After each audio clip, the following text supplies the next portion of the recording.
ఆత్మ బంధువులందరికీ ఆత్మ నమస్కారాలు. మాతృదేవోభవ, పితృదేవోభవ, ఆచార్య దేవోభవ. మనకు ఇంత చక్కటి ధ్యానాన్ని, జ్ఞానాన్ని అందించిన బ్రహ్మర్షి పితామహ పత్రిజీ గారికి, రమణ మహర్షి వారికి, మహావతార్ బాబా గారికి, సమస్త గురుమండలానికి, ఈ భూమాతకు, ప్రకృతి మాతకు, ఈ విశ్వానికి అందరికీ కూడా ఆత్మ నమస్కారాలు. ఈ జూమ్ సెషన్ అందించిన రంగనాథ్ సార్ గారికి ఆత్మ నమస్కారాలు. మహావతార్ ఫౌండేషన్ లో 365 రోజుల సెషన్ లో 303వ రోజు క్లాస్ కు స్వాగతం అండి. అందరూ కూడా ఈరోజు మనము చక్కగా స్వాధ్యాయంలో ఫస్ట్ పొంజేటి పద్మా మేడం గారు క్లాస్ కు రావడం జరిగిందండి. మనందరికీ సుపరిచితులు, సీనియర్ పిరమిడ్ మాస్టర్ అయినటువంటి మేడం గారు ఈరోజు మనకు క్లాస్ తీసుకోవడం జరుగుతుంది. నిన్న మనకు సిద్ధ వెంకట పద్మా మేడం గారు రావడం జరిగింది. ఈ రోజు కూడా మేడం గారే అనుకున్నాను, తనకు కొంచెం అనారోగ్య కారణంగా తను రాలేకపోయారు. ఈరోజు మేడం గారు క్లాస్ తీసుకుంటున్నారు. అందరం కూడా గట్టిగా క్లాప్స్ చెప్తూ మేడం గారికి వెల్కమ్ చెప్తాము. నమస్తే madam, welcome to the session. Thank you. ఎప్పుడు చెప్పినా కూడా మాకు అనుకూలం చేసుకున్నారు మీరు. Thank you madam. ఆ పద్మా మేడం గారి బదులు ఈ పద్మా మేడం గారు రావడానికి అవకాశం వచ్చింది ఈ రోజున. నాకు కూడా ఎంతో హ్యాపీగా ఉంది మేడం. ఎందుకంటే మన ద్వారా విషయం తెలియపరచాల్సి ఉంది అంటే విశ్వమే మనకి ఏదో ఒక రూపంలో అవకాశం ఇస్తుంది మేడం. ఖచ్చితంగా ప్రతి విషయంలోనూ విశ్వంకి వదిలేస్తే మనకు అది కావాలి, ఇది లేదే అని ఎదురు చూడాల్సిన అవసరం అనేది ఉండదండి.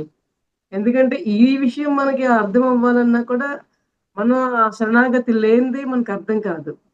ధ్యానానికి కావచ్చు, మన అంతరంగానికి కావచ్చు, మనం శరణాగతి అవ్వందే విశ్వం యొక్క గొప్పతనాన్ని తెలుసుకునే అవకాశం ఉండదండి.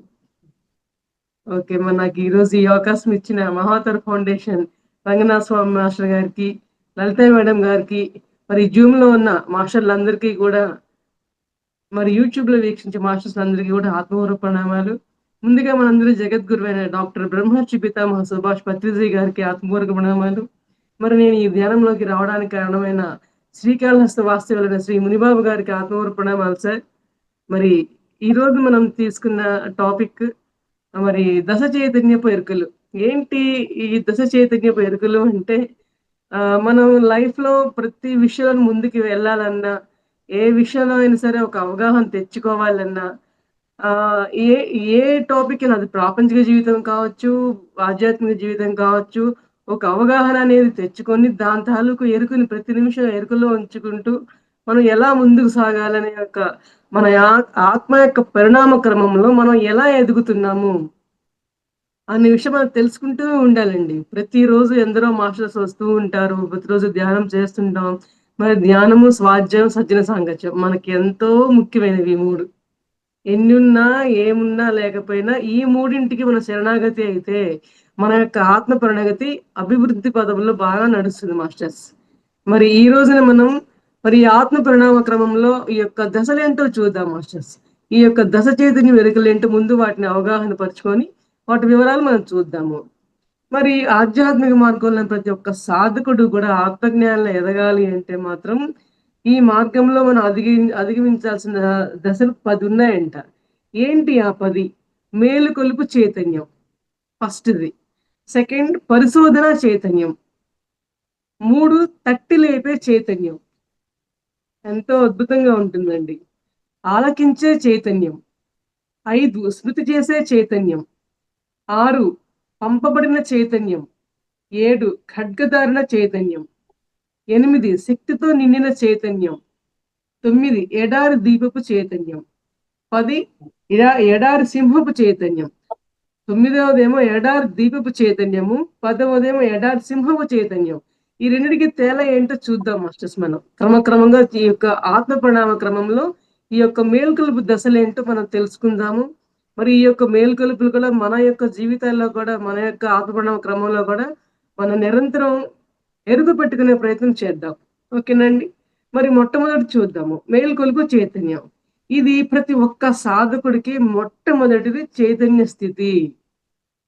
మరి చైతన్యం అంటే అవగాహన చేసుకోవటం, ఏదైనా సరే ఒక విషయాన్ని అవగాహన చేసుకోవటం. ఎరుక అంటే అవగాహన చేసుకునే విషయాన్ని ప్రతి నిమిషం ప్రతి విషయంలో గమనించుకుంటూ ఆ విషయాన్ని ఎరుకలో పెట్టుకోవడం అంటే కొనసాగించుకుంటూ ఉండవనమాట. అయితే మొట్టమొదటి స్థితి అంటున్నారు. మరి జీవితంలో అకస్మాత్తుగా జరిగిన ఏదైనా ఒక సంఘటన ఉందనుకోండి మన జీవితంలో, దాని యొక్క సమాచారం సాధకుడి యొక్క నిద్రాణ మనసులో స్థితిలో నిండిపోయి ఉంటుంది. అంటే సబ్‌కాన్షియస్ మైండ్‌లో ఉండిపోతుందంటారు చూసారా? అలా అన్నమాట. నిండిపోతూ ఉన్నప్పుడు ఆ యొక్క ఆత్మ చైతన్య స్థాయి మనల్ని నిద్రాణ స్థితిలో ఉన్నా కూడా మనల్ని తట్టి లేపుతుందంట. ఎప్పుడు తట్టి లేపుతుంది? మనల్ని మనమే ఎరుగుపరుచుకుంటూ ప్రతి నిమిషం మన యొక్క నడవడికలేంటి, మన యొక్క ఆలోచన విధానాలేంటి, మనం యొక్క ఏ విషయం గురించి ఎటువంటి అవగాహన చేసుకున్నామనే విషయాన్ని నిరంతరం మనం ఎరుకలో పెట్టుకుంటూ మరి అంటారు గదా! ఆహ్, ఆహ్, సాక్షి స్థితిలో ఉండండి, సాక్షి స్థాయిలో ఉండండి అని అంటూ ఉంటాం. సాక్షి స్థాయిలో ఉండడం అంటే ప్రతి నిమిషం ఏం మాట్లాడుతున్నాం? ఇప్పుడు నేను క్లాస్ చెప్తున్నా. నేను మరి కాన్సంట్రేషన్‌తో క్లాస్ చెప్తున్నానా లేదా? లేకపోతే నా మైండ్‌లో వేరే ఆలోచనలున్నాయా? మరి పక్క చూపుతో నేను క్లాస్ చెప్తున్నానా? అనే విషయం కూడా చాలా ముఖ్యమండి. ఎందుకంటే నేను పలికే ఆ వాక్కు మీదే మనం ఈరోజు చెప్పుకుంటున్న ఈ యొక్క సజ్జన సాంగత్యం అనేది ఆధారపడి ఉంటుంది. సో, దీన్ని కూడా ఎరుకనే అంటారు. ఓకేనా మాస్టర్స్. అట్లా అన్నమాట. మరి ఏదైనా ఒక కళ లేదా బలంగా మనసుని తాకిన ఒకానొక సంఘటన. ఈ యొక్క సంఘటన వల్ల మనిషి వాళ్ళ యొక్క చేసిన కర్మల ప్రకారము దాని యొక్క పరిణామాలు ఎలా ఉన్నాయి అని చెప్పని వాళ్ళని వాళ్ళని తట్టి లేపుకుంటూ ఉంటామంట. అంటే మనల్ని మనమే మనం ఎదుర్కొన్న సంఘటనలను బట్టి, పరిణామాలను బట్టి మనం ఎలా మనల్ని మనం ఉద్ధరించుకోవాలనే విషయాన్ని మనమే ఆహ్, మన సాధనల వల్ల. మన సాధనేంటి? నిరంతరం ఆనాపానసతి ధ్యానం వల్ల ఎటువంటి విషయాలైనా సరే, ఎటువంటి సంఘటనలొచ్చినా కూడా మనం ఎట్లా వాటిని ఎదుర్కుంటున్నాము అనే విషయాన్ని మనకు మనమే ఎరుగు తీసుకొచ్చుకోవాలి. అంటే మనల్ని మనమే మేల్కొల్పుకోవాలని అంటున్నారనమాట. మరి ఇలా అర్థం చేసుకొని తన వాస్తవాలను, కర్మలను మరి బంధాలకు సంబంధించిన జ్ఞానాన్ని మనం బంధాల్లో ఇరుక్కుపోయి ఉన్నాము అంటున్నారు. మన బంధాల్లో ఎంతవరకు ఇరుక్కుపోయి ఉన్నాము? మరి ఇంతకుముందు మన ప్రాపంచిక జీవితంలో అంటే ధ్యానం యొక్క అవగాహన లేని రోజుల్లో మనం బంధాలకు ఎలాంటి విలువ ఇచ్చాము? మన యొక్క ఎదుర్కొన్న పరిస్థితులకి మనం ఎలా విలువించాము? మరి వాటి నుంచి అప్పుడు మనం ఎదుర్కొన్న మన మన యొక్క మానసిక స్థాయిలు ఎలా ఉంటున్నాయి?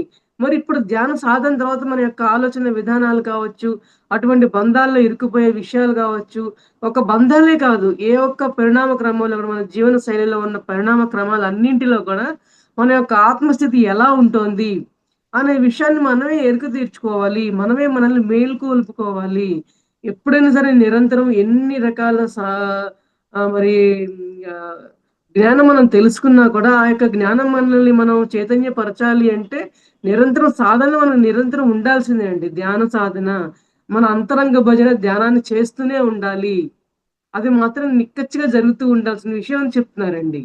మరి ఇలా చేస్తూనే ఉంటే తప్ప, మనం అనర్థాల నుంచి బయటపడే అవకాశం ఉంటుంది.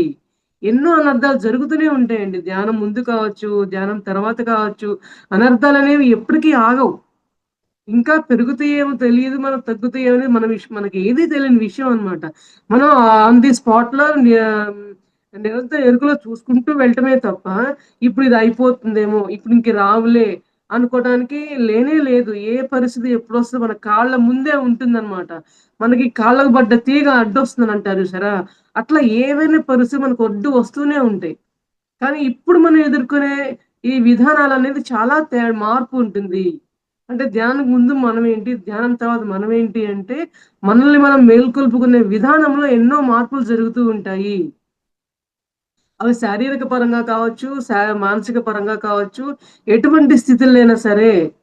మరి నా మరి ఏ విషయాలైనా సరే నేను ఏ రోజు ఏ టాపిక్ తీసుకున్నా మాస్టర్స్, మరి నా యొక్క దైనందిన జీవితంలో నేను ఎదుర్కొన్న సమస్యల నుంచి మరి నేను గూడా ఎలా హ్యాండిల్ చేయగలిగాను. మనం ఎంతో జ్ఞానాన్ని పొందుతూ ఉన్నాం. మరి ధ్యానం చేస్తున్నాం. మరి నా యొక్క పరిస్థితి ఏంటి అని గూడా నేను చెక్ చేసుకుంటూనే మనకి నేను షేర్ చేస్తూ ఉంటా అన్నమాట టాపిక్‌కి. అయితే ఒక 1 ½ ఇయర్ నుంచి ఎన్నెన్నో అది ప్రాపంచిక జీవితంలో కావచ్చు, ఒక ఫ్యామిలీ అంటే వైఫ్ అండ్ హస్బాండ్ పిల్లలే కాదండి. మన తల్లిదండ్రులు, మన చుట్టుపక్కలు, మన బంధాలు అన్నిట్లో ఎన్నో రకాల సమస్యలు వస్తూనే ఉంటాయి. ఇక శారీరక సమస్యలంటారా? ఒక్కొక్కళ్ళకి ఒక్కొక్కటి. ఒకళ్ళయి ఎప్పుడు మ్యాచ్ కావు. కానీ వాటిని మనం ఎలా ఎదుర్కుంటాం అనే విషయాల నుంచి మనకు అసలైన విషయం మనకు బయటపడుతుందనమాట. సో, అటువంటి నేపథ్యంలో ఇక్కడ ఈ 1 ½ ఇయర్ నా లైఫ్ అనేది నిజంగా అద్భుతం అంటే అద్భుతం మాస్టర్స్. ఈ 1 ½ ఇయర్‌లో నన్ను నేను మేలుకొల్పుకున్నాను అంటే ఎలా అంటే, మరి ఆ యొక్క బాధని కానీ, ఆ యొక్క శారీరకంగా, మానసికంగా గానీ నిరంతరం ధ్యాన సాధనకి పూర్తిగా నేను శరణాగతి అవ్వటం జరిగింది. అదే సమయంలో స్వాధ్యాయం ఎక్కువగా చేసుకోవటం జరిగింది. మరి సజ్జన సాంగత్యంలో విపరీతంగా పాల్గొనటం జరిగింది. ఎన్నిటినో కూడా ఉన్నా కూడా లేనట్టుగా నేను నాకిదుంది అని నేను చెప్పుకుంటే తప్ప, నా మాట తీరులోనో, నా యొక్క నడవడికలోనో, నేను ప్రవర్తించే తీరులో కానీ, మాటలో కానీ ఎవ్వరికీ అర్థం కాని విధంగా అన్నీ ఫేస్ చేయటం జరిగింది మాస్టర్స్. ఇవన్నీ కూడా ఫేస్ చేశాను అని చెప్తున్నాను అంటే, మరి ఎట్లా ఆ యొక్క శైలిని నేను మార్చుకోవడం జరిగిందంటే, విపరీతంగా జ్ఞానాన్ని పెంచుకోవటం గానీ, పంచటం కానీ, ఇట్లా మన యొక్క ఇవన్నీ కూడా మన సజ్జన సాంగత్యాలే మాస్టర్స్. మనమందరం ఏదో పెద్ద పిరమిడ్ మాస్టర్‌లమే. అది సార్ అంటే అందరం గురువులమే. ఇక్కడ శిష్యులెవరు లేరంటారు. కానీ మనం నిరంతర విద్యార్థులము ప్లస్ గురువులము 2. శ్రీనివాసరావు సార్ అంటారు. ఇది విచిత్ర విరుద్ధ సిద్ధాంతం అంటారనమాట. అంటే ఉంది అంటే ఉంది, లేదా అంటే లేదు. మనం గురువులం అంటే గురువులం. అలా అని విద్యార్థులం కాదా అంటే మళ్ళీ విద్యార్థులమే. నిరంతరం విద్యార్థిగా ఉంటూ, నిరంతరం గురువులుగా మారుతూ, మన యొక్క తెలిసిన జ్ఞానాన్ని అందరికి పంచుతూ, పెంచుతూ ఉంటాము. సో, అలా జరుగుతూ ఉంటుందండి మన ప్రయాణం అనేది. సో, ఈ యొక్క పంచుతూ, పెంచుతూ ఉండడం వల్ల అసలు అదంటూ ఉందా? ఆ సమస్య అంటూ నేనైనా ఫేస్ చేస్తున్నానన్న ఒక ఎరుకను గూడా అంటే సమస్య ఫేస్ చేస్తున్న ఎరుకను గూడా లోపల నుండి జ్ఞప్తికి లేనంతగా అనమాట. ఈరోజు ఒక ఎగ్జాంపుల్ మాస్టర్ లలిత మేడం గారు 5:00కి కాల్ చేశారు. మేడం క్లాస్ తీసుకుంటారా అని. యెస్ మేడం అని చెప్పాను. మరి యెస్ మేడం అని చెప్పాను. అసలు ఏం టాపిక్ తీసుకోవాలి? నేనేం ఇవాళ నేను షేర్ చేయాలి? మరి దాంట్లో నేను పొందిన అనుభవాలేంటి? అనుభవం లేకుండా ఒక క్లాస్ కూడా నేను తీసుకోను మాస్టర్స్. ఎందుకంటే మనకి కావాల్సిందే అనుభవాలు జ్ఞానం ద్వారా. నువ్వేం పొందావని తెలుసుకోవడమే మనకు కావాల్సింది. మన వల్ల ఇంకొకళ్ళు ఇన్‌స్పైర్ అవ్వాలి. వాళ్ళు కూడా ప్రయత్నించాలి. నేను పొందిన ఆనందం కావచ్చు, మరి జ్ఞానం కావచ్చు, నలుగురికి తెలియపరచడం ఒక జిజ్ఞాస నాకెప్పుడూ ఉంటుందనమాట. సో, మరి నేను యెస్ అని చెప్పగలిగానంటే మరి నిరంతరం స్వాధ్యాయంలో ఉంటాను, సజ్జన సాంగత్యంలో ఉంటాను, ధ్యానంలో ఉంటాను మాస్టర్స్. అప్పుడు కూడా మేడం గారు కాల్ చేసినప్పుడు ఎసెన్షియల్ ధ్యానం అని ఈ రోజున 4-7 మెడిటేషన్ ఉందనమాట. ఆ మెడిటేషన్‌లో ఉన్న టైంలో మేడం కాల్ చేశారు. అయినా కూడా నేను ధ్యానంలో ఉన్నా నేను కాల్స్ అటెండ్ చేస్తాను. ఎందువల్ల చేస్తానంటే అదేమన్నా మెడిటేషన్ కాల్ ఏమో, ఎవరికన్నా నా వల్ల అవసరం ఉందేమో, అది కూడా నాకు ధ్యానమే. ధ్యానంని నేను కట్ చేసి నేను ఏదో ఫోన్ మాట్లాడుతున్న భావన నాకుండదండి. అది కూడా ధ్యానమే. ఎందుకంటే వృధా అయిన కాల్ అయితే నేను అటెంప్ట్ చేయను. మాస్టర్స్ నాకు తెలియపరుస్తారు. ఇప్పుడు ఈ ఫోన్ తీయి. ఇది నీకు నీ వల్ల ఒకళ్ళకుంది అంటూ. అట్లా మాస్టర్స్ మనల్ని ఎప్పటికప్పుడు అవేర్ చేస్తూ ఉంటారండి. సో, ఇప్పుడు మనల్ని మనం మేలుకొలుపు చేసుకుంటున్నాము అంటే అడుగడుగునా మన ప్రతి విషయం మనల్ని మేలుకొలుపుతూనే ఉంటుంది. అవునా మాస్టర్స్? సరే పరిశోధన చైతన్యం అంటే ఏంటో చూద్దాము. మరి ఆత్మ చైతన్యంతో మేల్కొన్న సాధకుడు ఇక తన సమస్యల పరిష్కార దిశగా చూడండి సమస్యలనేవి లేకుండా ఎక్కడుంటాయి. ఒక లైన్ గీస్తే అదే సమస్యగా పెద్ద పులిగా మనం భావిస్తూ ఉంటాం. దానిపైన గీతలు గీసుకుంటూ వెళ్తే కిందయన్నీ కూడా చిన్న గీతలయిపోతాయి.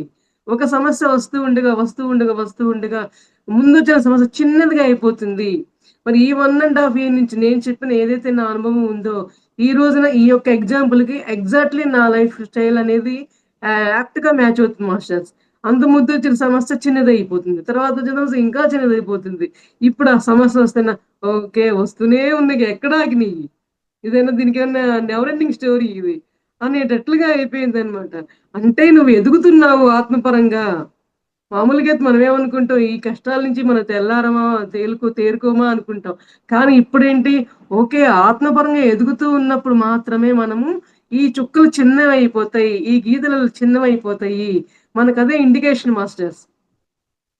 ఎవ్వరం గూడా మన ఆత్మజ్ఞానులుగా మారినా కూడా కష్టాలను ఎవరు ఆహ్వానించము. కానీ ఆహ్వానించకపోయినా కూడా మనకి ఏవి రావాలో అవి వస్తూనే ఉంటాయి. అసలు రావద్దు అంటే ఇంకా చాలా వస్తాయి. సో, అసలు ఏది అనుకోవద్దు. కష్టమొద్దు అనుకోవద్దు. సుఖమొద్దు అనుకోవద్దు. కష్టం వెంటనే సుఖముంటుంది. సుఖం వెంటనే కష్టముంటుంది. సో, మనం నిరంతరం అది మధ్య మార్గం కాబట్టి బ్యాలెన్స్ చేస్తూ రావాల్సిందే. అందువల్ల ఆత్మ చైతన్యంతో మేల్కొన్న సాధకుడు సమస్యల వెంట పరిష్కారం దిశగా ఆలోచన చేస్తూనే ఉండాలి. మరి తన కర్మబంధాల నుంచి స్వేచ్ఛను మనకు మనమే స్వేచ్ఛ తెచ్చుకోవాలి అంటున్నారు. మనకు మనమే స్వేచ్ఛ తెచ్చుకోవడం అంటే, అంటే మన సమస్యలు మనమే పరిష్కరించుకుంటూ వాటి నుంచి మనమే సమస్య వచ్చినప్పుడు సమస్య వచ్చింది. సార్ అన్నట్లుగా నో ప్రాబ్లమ్ అనుకుంటూ మరి అందరం గూడా ముందుకు ఎలా సాగుతున్నాం? ఒక్కొక్కళ్ళకి సమస్య ఒక్కోలా ఉంటుంది గాబట్టి, వాళ్ళు తీసుకున్న నిర్ణయాలు గూడా ఒక్కొక్కళ్ళకి వేరు వేరుగానే ఉంటాయి. కానీ చివరాఖరికి పరిణామం ఏంటి? ఎవరికి వారే స్వేచ్ఛను కల్పించుకుంటారు. మరి ఆ స్వేచ్ఛ అనేది కల్పించుకోలేకపోతే మనం ముందడుగు వేయలేము. నెక్స్ట్ స్టెప్ ఏంటో చూసుకోలేము. మరి మనం ఉదయం పూట మరి ఆరోగ్యం బాగోలేదు పడుకున్నాం అనుకోండి. తర్వాత మనకే ఫుడ్ కావాలిగా. లేచి లేచి ఏదో ఒకటి చిన్నదే మనం చేసుకోవాలి. చిన్న అన్నమో, చిన్న పప్పో ఏదో ఒకటి వండుకోవాలి శరీరాన్ని కాపాడుకోవటానికి. మరి మన మనసుని కాపాడుకోవాలంటే మరి మనమే అది కూడా ఎవరు వచ్చి ఏం చేయరు. అది కూడా మనమే స్వేచ్ఛను ఏర్పరచుకోవాల్సిందే. మరి ఎట్లా? త్రిమూర్తులే ఆధారం మనకి. ధ్యానము, స్వాధ్యాయం, సజ్జన సాంగత్యం. ఏ విషయానికైనా సరే ఆ 3 ఉంటేనే మనం ఎన్ని రకాల దారులున్నా గూడా వాటిని మనం పక్కకు తొలుపుకుంటూ వెళ్తాము. ముళ్ళున్నా గూడా పక్కకి నెట్టుకొని వెళ్తామే గానీ ముళ్ళ మీద నడుచుకుంటూ వెళ్ళము. అదే స్వేచ్ఛను ఏర్పరచుకోవడం అంటే అని చెప్పి మాస్టర్ తెలియపరుస్తున్నారండి. మరి విద్య, మతము, ఆధ్యాత్మికత. ఇలా తాను ఏ రంగంలో ఉన్నా కూడా అత్యంతత ఎరుకతో కానీ, చైతన్యంతో కానీ, మరి స్పృహతో గాని ఉంటాడు. స్పృహతో అంటే నిరంతరం కూడా ఎరుకుతో ఉండడం అనేది, సాక్షిగా చూస్తూ ఉంటాం అని చెప్పనేది, మరి తామరాకు మీద నీటి బొట్టులో ఉండడం అనేది, ఇలా ఎన్నో రకాలుగా మాస్టర్స్ మనకి మనల్ని మనం మేలుకొల్పుకోవడం కోసం ఇలాంటి పదాలు ఎన్నో ఉన్నాయి. మరి తామరాకు మీద నీటి బొట్టులో ఉండడం అంటే ఏంటి? తామరాకు మీద నీటి బొట్టు నిలవదు కాబట్టి పడిపోతూ ఉంటుంది ఎంత కాపాడినా. అంటే మనకొచ్చిన సంతోషాలు అంతే, కష్టాలు అంతే. అలాగే వెళ్ళిపోతాయి తప్ప దానికే లైఫ్ అంతా ఒకదానికే మనం స్టిక్ ఆన్ అయిపోము. అయిపోకుండా కూడా మనల్ని మనమే కాపాడుకోవాల్సింది కూడా మనమే. మన బంధాలు మన హస్బెండ్ కావచ్చు, మన పిల్లలు కావచ్చు, మన తల్లిదండ్రులు కావచ్చు ఎవరైనా ఉన్నా కూడా మనల్ని చూసి అయ్యో! అని అనగలరే తప్ప కొన్ని కొన్ని విషయాలు వాళ్ళు కూడా మనకు సహాయం చేయలేరు. మనమే చేసుకోవాల్సినవి కూడా చాలా ఉంటాయండి. అందువల్ల ఆ స్పృహ మనకే ఉంటుంది అని చెప్పి చెప్తున్నారనమాట. మరి ఎంతోమంది బోధకులను కలుసుకుంటూ పుస్తక పఠనం ద్వారా జ్ఞానాన్ని పొందుతూ ఉంటాం. మరి ఇప్పుడు మనం ఏదన్నా ఒక సమస్య వచ్చింది. మనలో మనమే పెట్టుకుంటే కొన్ని కొన్ని విషయాలు సందర్భాలప్పుడు మనకి కొన్ని ఆన్సర్ ఆహ్, రాకపోవచ్చు మాస్టర్స్. అదేమి తప్పేం కాదు. అన్నీ వస్తాయని చెప్పలేం. అన్నీ రావని చెప్పలేం. అటువంటి సమయంలో మనకి మన దగ్గర అందుబాటులో ఉన్న ఒక సీనియర్ మాస్టర్‌ని కానీ, మరి ఏదైనా బుక్ రీడింగ్ కానీ మనం తీసుకుంటే మనకి ఆన్సర్ ఖచ్చితంగా వస్తుంది. చూడండి మనం చాలా సార్లు మరి అందరికి అనుభూతి ఉందో లేదో నాకైతే మాత్రం చాలా సందర్భాల్లో మైండ్ ఏదైనా డిస్టర్బ్‌గా ఏదైనా పొరపాటున అనిపిస్తే ఏదైనా బుక్ అన్నా తీసుకుంటా. ధ్యానమన్నా చేసుకుంటా. లేదంటే ఇప్పుడు బుక్‌లో అన్నట్టు బోధకులనన్నా ఫోను చేసి ఇట్లా షేర్ చేసుకుంటా అన్నమాట. ఆటోమేటిక్‌గా ఆ షేరింగ్‌లో మనకు ఆన్సర్ వచ్చేస్తుంది. ఒక్కోసారి మనం వాళ్ళని ఇది అని మనం ప్రశ్నించకపోయినా, ఆ యొక్క సంభాషణనే వచ్చేస్తుందండి. వాటికి ఆన్సర్‌లు. సపోజ్ మనం బుక్ తీసాము. బుక్ తీసి ఇలా చూస్తే అనుకోకుండా అది మనకు సంబంధించిన మ్యాటరే అయ్యి ఉంటుంది. అది సహజంగా ఉండేదే. కానీ మనం ఏ స్థితిలో ఉంటామో, ఆ స్థితికి తగ్గట్లే మాస్టర్స్ మనకి ఆ యొక్క సందేశాన్ని మనకు చూపించడం జరుగుతుందనమాట. అందువల్ల మనం ఎప్పుడు కూడా ఒక మాస్టర్‌ని అందుబాటులో నిరంతరం సజ్జన సాంగత్యంలో ఉండాలి. బుక్ రీడింగ్ అంటే స్వాధ్యాయం కంపల్సరీ ఉండాలనే దానికి ఇదేనండి ఎగ్జాంపుల్. ఇప్పుడు మనం నో ప్రాబ్లమ్ అని చెప్పనుకోండి. మా శ్రీనివాస్ మాస్టర్ గారు వస్తున్నారు. మనం ఇప్పటికి ప్రతి దాంట్లో ఎందుకు చెప్పుకుంటున్నాం నో ప్రాబ్లమ్‌గా ఉండాలి అని. అందరికీ తెలిసిన విషయమే. కానీ ఒక బోధకుడు, ఒక సీనియర్ మాస్టర్ చెప్తే ఏంటంటే మనకు గురి కుదురుతదనమాట. అంటే ఒక మాస్టర్ గారు చెప్పారు అంటే దాంట్లో వారికి కూడా అనుభవం లేకుండా ఒక విషయాన్ని నలుగురికి కన్వే చేశారు అంటే అందులో విషయం ఉంది. మీరు ఆ విషయంలోని అంతరార్థాన్ని గమనించి దాన్ని ఆచరణలో పెట్టుకోండి అనే విషయం తెలియపరచడం వల్లనే వారు బోధకులయ్యారు. మరి వారి ద్వారా జ్ఞానాన్ని మనందరం తీసుకొని మనం కూడా ఎంతో కొంత మరి నలుగురికి పంచే దిశగా మనం ఎదుగుతూ ఉన్నాం కదా మాస్టర్స్. అందువల్లనే మనకెప్పుడు కూడా మరి సీనియర్ మాస్టర్స్ అందరిని అందుబాటులో ఉంటుకుంటూ, మనం ఎక్కడా గూడా ఆ స్టెప్ ఆగిపోకుండా ముందుకు వేస్తూ ఉండాలి అని మనకు చెప్తున్నారనమాట. ఇది అంటే మనల్ని మనమే పరిశోధించుకోవాలి మన అంతరంగంలో అని చెప్తున్నారనమాట. ఓకే అండి. మరి అసలు జ్ఞానం అంతా గూడా అంతరంగంలోనే ఉంది. ఎక్కడో కాదు కదా! మరి ఆ సత్యాన్ని అంతరంగ పరిశోధన ద్వారా మనం పరిశీలించుకుంటూ ఉండాలి. ఏ విషయమైనా అంతే. ఏమంటారు? మాస్టర్స్ ఏమంటారు? ఏదైనా ప్రశ్న అడుగుతామా, నిన్ను నువ్వే ప్రశ్నించుకో. నీ లోపలికి నువ్వే వెళ్ళు అని అంటారు. మరి మొదట్లో నాకిది నువ్వే వెళ్ళు, లోపలికి వెళ్ళు అంటారేంటి? లోపలికెళ్ళటం అంటే ఎట్లా ఉంటుంది? అలా అనిపించేది నాకు ధ్యానంకొచ్చిన కొత్తల్లో. కానీ తర్వాత మాస్టర్‌ని అడుగుతున్నప్పుడు గూడా ఎప్పుడు అడగడమేనా? నీ అంతట నువ్వు తెలుసుకునే ప్రయత్నం చేయవా? అంతరంగ ప్రవేశం అంటే ఏంటో నువ్వు తెలుసుకోవా? అని చెప్పి అనేవాళ్ళనమాట. అప్పుడు మాత్రం ఓకే. అంతరంగ పరిశోధన చేయటం అంటే ఎట్లా ధ్యాన సాధనల్లో మనకి మరి విశ్వమయ ప్రాణశక్తిని మన యొక్క శరీరంలో 2,72,000 నాడులు అందులో నిక్షిప్తమైన కర్మలు ఏవైతే ఉన్నాయో అవన్నీ కూడా తొలగించుకోవడం వల్ల ధ్యానంలో మనకి థర్డ్ ఐ ఓపెన్ అవ్వడం వల్ల మనకి మన అంతరంగంలోకి వెళ్ళి యూనివర్స్‌తో కనెక్ట్ అయ్యి మనకి ఆన్సర్ వచ్చేలాగా మనం అవ్వచ్చు అని నాకు గ్రాడ్యుయల్‌గా తెలుస్తూ వచ్చింది మాస్టర్స్. తర్వాత మాస్టర్స్‌ని అడగాల్సిన అవసరమే లేకుండా అలా ఆ కనెక్టివిటీ వచ్చేసిందనమాట.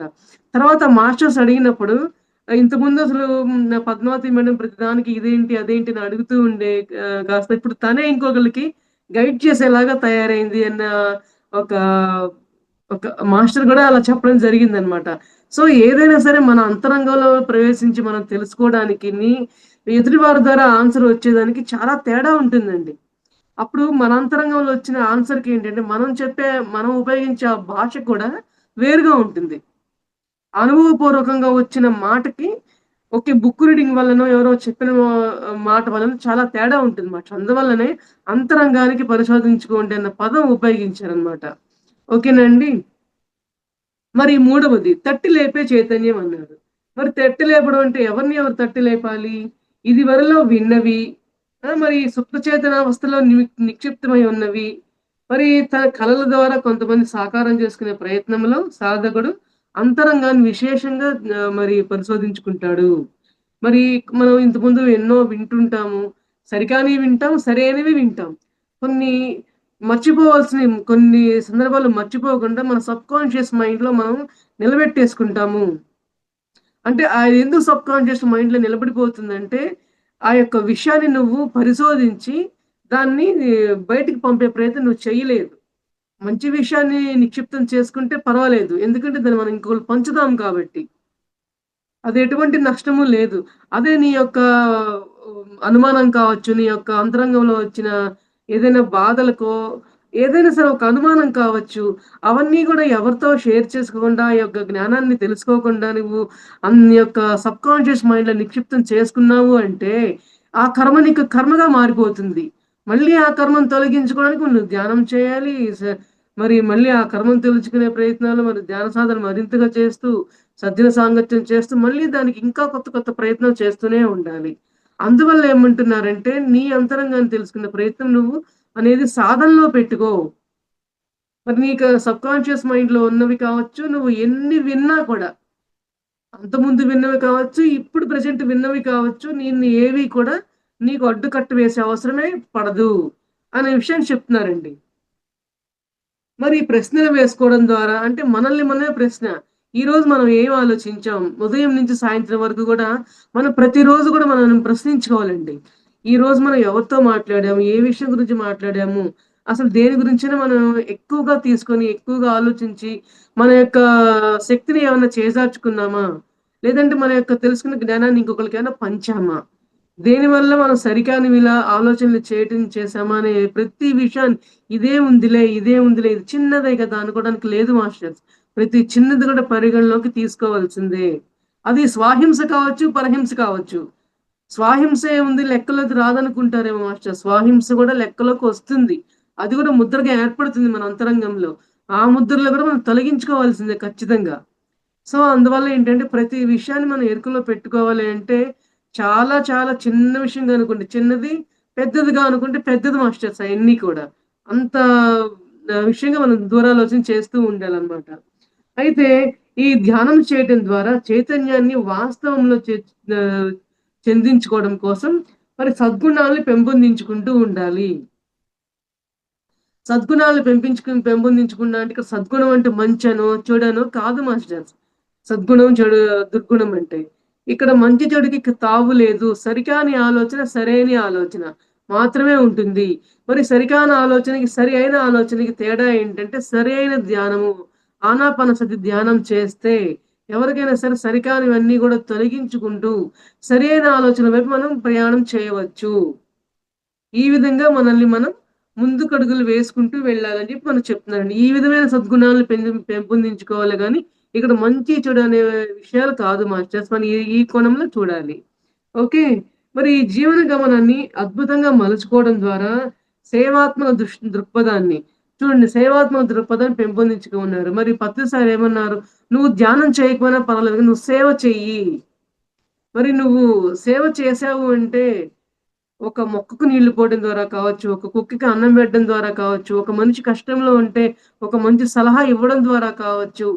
నీ దగ్గర ఉన్న ధనాన్ని నీ దగ్గర ఒక రూ. 10 ఉంటే ఒక్క రూపాయి అయినా సరే మరొకరికి మరి కష్టంలో ఉన్న వారికి సేవ చెయ్యి. మరి నీ దగ్గర రూ. 100 ఉంటే ఒక రూ. 10 అయినా సరే పిరమిడ్‌కి నువ్వు కట్టడానికి నువ్వు సేవ చెయ్యి. సరే నీ దగ్గర ధనం లేకపోయినా తన్ మన్ ధన్ అన్నారు. మరి మన శారీరకంగా నీకేదన్నా సేవ చేయాలనిపిస్తే శారీరకంగా సేవ చెయ్యి. మానసికంగా సేవ చేయాలంటే నీకు తెలిసిన ఒక జ్ఞానాన్ని నలుగురికి పంచు. మరి నీ దగ్గర ఉన్న ధనం ఏదైతే ఉందో ఇవ్వగలిగిన ధనం రూ. 10 కావచ్చు, 100 కావచ్చు. ఇక్కడ అనేది పరిమితం లేదు మాస్టర్స్. అంటే సేవ అనేది ఎన్నో రూపాల్లో ఉంది. నువ్వు చెయ్యాలే గాని, ఆ యొక్క దృక్పథాన్ని నువ్వు పెంపొందించుకోవాలని చెప్పి చెప్తున్నారనమాట. అవునా అండి? మరి ఇయన్నీ వేర్పరచుకోవడం ద్వారా మనము పరిశీలనాత్మక దృష్టిని పెంపొందించుకుంటూ ఉంటాం. పరిశీలనాత్మక దృష్టి పెంపొందుతూ ఉంటే ఏమవుతుంది? ప్రతి స్టెప్‌లోను ఓకే. నెక్స్ట్ ఆలోచించాము. దాని గురించి జాగ్రత్త తీసుకుంటాం. మళ్ళీ ఏం స్టెప్ తీసుకుంటున్నాం? దాని గురించి మనం ఏం చేద్దాం అనుకుంటున్నాం? ఒక ప్లానింగ్ ఉంటుందనమాట. అంటే మనం సరైన మాట మాట్లాడడానికి ప్లాన్ ఉండాలి. సరైన పని చేయడానికి ప్లాన్ ఉండాలి. ఆ యొక్క ప్లాన్ ప్రకారం చేస్తే ఏదైనా సరే ఒక క్రమ పద్ధతిలో నడుస్తూ ఉంటుందనమాట. సో, అందువల్ల మన సేవా దృక్పథాన్ని పెంపొందించుకుంటూ, మన యొక్క పరిశీలనాత్మక దృష్టిని ఎంతో పదును పెట్టుకుంటూ ముందుకు సాగాలి అని చెప్తున్నారనమాట. మరి వాక్క్షేత్రాన్ని శుద్ధి చేసుకోవాలి అన్నారు. మరి వాక్క్షేత్రాన్ని శుద్ధి చేసుకోవడం అంటే ఎట్లా చెప్పండి? మరి మన వాక్క్షేత్రము, మన భావనా క్షేత్రము, మన చేష్టా క్షేత్రము, మన పత్రిసారి ఈ మూడిటికి ఎంత విలువనిచ్చారంటే, మరి సారిచ్చిన విలువలేంటంటే అనుభవ జ్ఞానానికి ముందు విలువిస్తారండి. ప్రతి ఒక్కళ్ళని నాకు యాక్చువల్‌గా మాస్టర్స్ నేను ధ్యానంలోకొచ్చేసరికి పత్రి సారు అయితే లేరు. పత్రి సార్‌తో నాకు లైవ్ ఎక్స్‌పీరియన్సెస్ ఏమి లేవండి.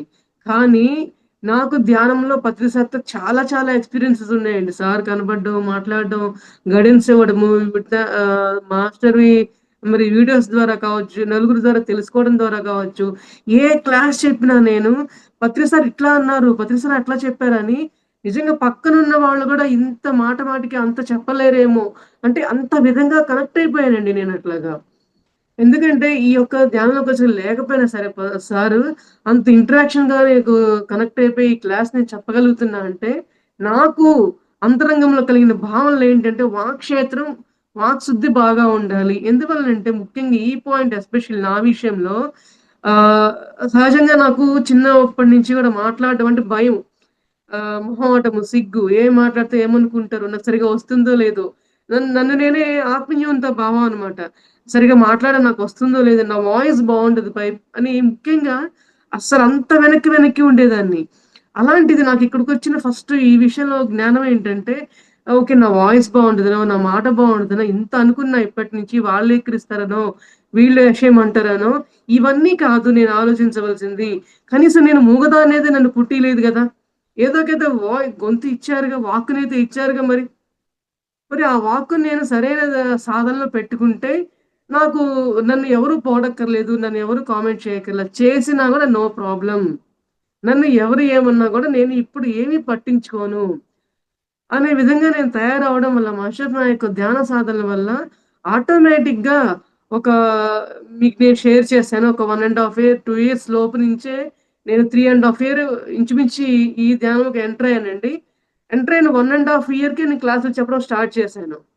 అనుభవాల క్లాస్‌తో చెప్పడం మొదలుపెట్టాను మాస్టర్స్. కనీసం 12 జూముల్లోనే నేను చెప్పుంటాను. అన్ని జూముల్లో మొదట్లో 2 క్లాసులు అన్ని అనుభవాలే. ఆ అనుభవాలు చెప్తూ నా యొక్క అంతరంగం ఎలా శుద్ధయిందంటే, నా యొక్క వాక్కు ఎలా శుద్ధయిందంటే మాట్లాడడం చేత గాని నేను అంటే ఏదైనా ఒక విషయం ఉంది అంటే దాన్ని కన్వే చేయడం అనేది సరైన మాటతో ఆ ఎక్స్‌ప్లనేషన్ ఇచ్చే విధానంలో ఏదైనా సరే ఎదురు వారికి మరి క్లియర్‌గా అర్థమవ్వటం అయితేనేమి, ఒకటికి 2 మాటలతో ఉదాహరించి చెప్పడం కానీ, ఆ వాక్కుని బాగా శుద్ధి చేసుకోవడం జరిగింది మాస్టర్స్. మరి ఈ రోజున ఏ ఒక్క మాస్టరొచ్చి, "మేడం ఈరోజు క్లాస్ తీసుకుంటారా?" అని ఒక్క మాట అడిగితే చాలు నేను వెంటనే యెస్ అనే అంటాను. అందువల్ల ఏంటంటే, ఆ యొక్క వాక్‌శుద్ధి అవ్వడం అనేది అంత మరి మాస్టర్స్ ఇచ్చిన గిఫ్ట్ అన్నమాట. ఈ ఈ మరి ఈ జన్మలో నేనంటూ ఇట్లా ఒక నా వాక్‌శుద్ధి అవుతుంది. నేను నలుగురికి ఇంతగా నా జ్ఞానాన్ని పంచే ఒక స్థాయికి నేను వస్తాను అని నేను అస్సలు ఊహించలేదు మాస్టర్స్. నాకనిపిస్తది నా జన్మ ఈ జన్మలో నేను సార్థకం అయిపోయినట్లే. ప్రతిసారి చెప్పిన నీ యొక్క జన్మకి అర్థం ఉందా అని చూసుకో అంటారు. నీ యొక్క జన్మకి అర్థం ఉందా? నీ యొక్క చావుకి అర్థం ఉందా? అని చూసుకోమంటారు. ఓకే. నాకనిపిస్తుంది నా చావుకి అర్థం ఉండేలానే నేను చావాలి అనుకుంటాను. ప్రస్తుతం ఉన్న డైలీ లైఫ్ స్టైల్‌లో నా యొక్క జన్మకి కూడా అర్థం వచ్చేసింది. అర్థవంతమైన జన్మనే నేను తీసుకున్నా అనే విషయం నాకు ఎరుకలో వచ్చింది మాస్టర్. అంటే ఈ విషయాన్ని నేను పూర్తిగా ఆత్మ పరిశీలన చేసుకొని, నన్ను నేనే తట్టి లేపుకొని, మరి నా ఈ యొక్క చైతన్యాన్ని ఎలా ఎరుకలో ఉంచుకుంటూ ఇతరులను కూడా ఎలా ఎరుకలో పెట్టాలి అనే జ్ఞానాన్ని నేను పెంపొందించుకోవడం జరిగింది మాస్టర్స్. మరి అందరూ గూడా అలా అవ్వాలని చెప్పి నా యొక్క ఆకాంక్ష. ఓకే. మరి నాలుగో చైతన్యం ఏంటో చూద్దాం మాస్టర్స్. ఆలకించే చైతన్యం. మరి ఈ చైతన్యపు స్థాయిలో సాధకుడు గొప్ప గొప్ప బాధ్యతలను, మరి పనులను చేపడుతూ సమర్పణా భావంతో కర్మలు చేస్తూ ఉంటాడు. మరి గొప్ప గొప్ప బాధ్యతలంటే ఏంటి మాస్టర్స్ మనందరికీ గూడా మన కుటుంబాల్లో ఉండే బాధ్యతలు అవన్నీ ఎవరికైనా ఉండేవి. వాటి గురించి గొప్పగా మనం చెప్పుకోని పని లేదు. కానీ అవన్నీ చెప్పుకొని పని లేదు గదా! అని వదిలేయమని గాదు. మధ్య మార్గం అనేది మనం ఎప్పుడూ గుర్తుపెట్టుకోవాల్సిందే. మనది గోల్డెన్ మిడిల్ పాత్ కాబట్టి, ఆ గోల్డెన్ మిడిల్ పాత్‌లో నడుస్తూనే మరి అటు ప్రాపంచిక బాధ్యతలను, ఆధ్యాత్మిక బాధ్యతలను మనం నిర్వర్తిస్తూ ఉండాలి. మరి ప్రాపంచిక బాధ్యతలని అందరికి తెలిసిందే. మరి ఆధ్యాత్మిక బాధ్యతలంటే ఏమిటి? అంటే మనం ధ్యానం ద్వారా జ్ఞానం తెలుసుకుంటూ, దాని ద్వారా ఆచరించుకుంటూ, మరి మనం మనం పిరమిడ్‌లని కట్టించుకోవాలని ప్రతిసారి అంటూ ఉండేవాళ్ళట. మరి ఎన్నో వేల పిరమిడ్‌లు కట్టించారు. మరి ఎన్నో ధ్యాన మహాచక్రాల్ని నిర్వర్తిస్తూ ఉంటారు. ఎంత గొప్ప బృహత్కరమైన బాధ్యతలు మాస్టర్స్. మరి దానికి ఎంతమంది చెయ్యి కలిపితే ఆ యొక్క బృహత్తరమైన పనులు చేపడుతూ ఉండాలి చెప్పండి. మరి మనందరూ మనకి చేతనైనంత విధానంలో తన్మన్ ధనగా ఎవరికి ఏ విధంగా అవకాశం ఉంటే ఆ యొక్క బాధ్యతలను మనం కూడా నిర్వర్తించాలి. ఆ యొక్క బాధ్యత వైపు మనం కూడా అడుగులు పెట్టుకుంటూ వెళ్ళాలని చెప్పి చెప్తున్నారండి. మరి పనులు మనం చేసే పని సమర్పణ భావంతో చేయండి అన్నారు. సమర్పణ భావంతో అంటే నేనే చేస్తున్నాను. నేను గనక చేస్తున్నాను. నేనే ఇంతింత గొప్ప పిరమిడ్‌లు కట్టించాను. నేనే ఇన్ని లక్షల లక్షల విరాళాలిచ్చాను. చేసే పని చేస్తూ కూడా గొప్పతనం. మళ్ళీ ప్రతిఫలం ఏముండదండి. గొప్పతనంగా నేను చేశానని ఒక అహంకార భావంతో, సమర్పణ భావం లేకుండా నువ్వు చేస్తే నువ్వు కోట్లు కోట్లు పెట్టొచ్చు గాక. ఎటువంటి ఉపయోగము లేదు. సమర్పణ భావం అందులో ఉండనే ఉండదు. నువ్వు రూ. 10 ఇచ్చినా, రూ. 100 ఇచ్చినా, ఎవరి స్థాయికి తగ్గట్టుగా వాళ్ళిచ్చినా, రూ. 100 ఇచ్చినా కూడా అది మాస్టర్స్ నా ద్వారా నాకు అంతవరకే ఇచ్చే అవకాశం ఇచ్చారు కాబట్టి, నేను సమర్పణ భావంతో ఇస్తున్నాననే భావంతో ఇస్తే, అదే మనకి ఎంతో గొప్ప మరి కృత్యం అవుతుంది మాస్టర్స్. అందువల్ల మన యొక్క బాధ్యతలు కావచ్చు, మన యొక్క పనులు కావచ్చు, ఎంతో సమర్పణ భావంతో ఉండాలి. అదే ఆలకించి ఇన్ని విషయాలన్నిటిని కూడా మనం ఆలకించి, మనం ఏం చేయాలనే మన బాధ్యత ఏంటి అని మనం ఆలోచించుకొని, మనం ముందడుగులు వేయండి అని చెప్పి చెప్తున్నారనమాట. అయితే ఈ సందేశాల సాధకుడిని స్వధర్మ నిర్వహణ పట్ల కర్తవ్యపరాయణ్ణి చేస్తూ, మరి ఆ మార్గంలో అతనికి సహాయం చేస్తూ ఉండే మార్గదర్శులతో మరి కలుపుతూ ఉంటాయి. మనం చేసే ఈ యొక్క పనులు కావచ్చు, బాధ్యతలు కావచ్చు, మనల్ని మనం తెలుసుకుంటూ చేస్తే మనల్ని నలుగురితో కలుపుతుంది. మరి పత్రి సార్ ఏమన్నారు? ఎప్పుడు నిరంతరంగా పూర్వకంగా ఉండండి. స్నేహశీలతను పెంపొందించుకుంటూ ఉండండి. అంటే మనం నలుగురితో చేయి కలుపుతూ ప్రతి ఒక్క పని చేస్తూ ఉంటే, మన బాధ్యతలను పంచుకుంటూ ఉంటే మనకంటూ నలుగురు ఏర్పడతారు. మనం ఆ నలుగురి ద్వారా ఎంతో సేవ చేయొచ్చు. ఎన్నో పనులు, ఎన్నో బాధ్యతలు నిర్వర్తించవచ్చు. మరి చేయి కలిస్తేనే మనం ఎన్నో ధర్మాలు నిర్వర్తించడానికి ఎంతో అవకాశం ఉంటుంది మాస్టర్స్. అవునా అండి. అంటారు కదా! చలిచీమల చేత చిక్కి సర్పమైనా చావదా అంటూ, మరి ఒక సర్పాన్ని చలిచీమలే చంపినియంటే మరి ఆ యొక్క మిత్రత్వం ద్వారానే కావచ్చు కదా! సో అదే మనల్ని అలా ఉండమంటున్నారు మాస్టర్స్. చూడండి. మరి స్మృతి చేసే చైతన్యం అన్నారు. స్మృతి చేయడం అంటే గుర్తు చేసుకోవటము. మనకి మనమే ఏదైనా విషయం మనమే గుర్తు చేసుకోవాలి. ఇప్పుడు మన అంతరంగంలో ఒక విషయం ఉందండి. మనకు మనం గుర్తు చేసుకోవాల్సిన విషయం పక్కనోళ్ళొచ్చి ఎలా గుర్తు చేసుకుంటారు? ఎలా గుర్తు చేస్తారు? వాళ్ళు మహా అయితే ఎంతవరకు చెప్పగలరు? ఏదో ఒక విషయం ఉండుంటదేమో నీ మైండ్‌లో గుర్తు చేసుకో, గుర్తు చేసుకో అని మనల్ని అంటారే గాని, ఉండు నీ మైండ్‌లో ఉంది నేను గుర్తు చేసి చూపిస్తా అని చెప్పి అనలేరు కదా! సో, అట్లాగే ఈ స్మృతి చేసుకోవడం గూడా మన బాధ్యతే. అది కూడా మన స్వధర్మమే. మనల్ని మనమే శృతి చేసుకుంటూ ఉండాలే తప్ప, అది వేరే వాళ్ళ పని ఎంత మాత్రము కాదు. అంటే ఇదిక్కడ ఏ పాయింట్ అంటే, మన యొక్క పూర్వ జన్మల్ని స్మృతి చేసుకోండి. నువ్వు గత జన్మల్లో ఏమిటి? మరి మనం విశ్వమయ ప్రాణశక్తిని తీసుకున్న తర్వాత, మన యొక్క థర్డ్ ఐ ఓపెన్ అయిన తర్వాత మాస్టర్స్ మనకు చెప్పే విషయమే, నీ యొక్క గత జన్మలేంటి? మరి ఈ యొక్క ప్రస్తుత జన్మలో నువ్వు నీ యొక్క జీవనశైలి ఎలా ఉండాలి అంటే, మరి నీ గత జన్మల్లో నువ్వు ఎలా ఉన్నావు అన్న విషయం నీకు అవగతమైతే గనక, ఈ జన్మలో నువ్వు మంచి స్టెప్ తీసుకోవడానికి అవకాశం ఉంటుంది. అందువల్ల స్మృతి చేసుకోవడం అంటే మామూలు ప్రాపంచిక విషయాలు స్మృతి చేసుకోవడం కాదు మాస్టర్స్.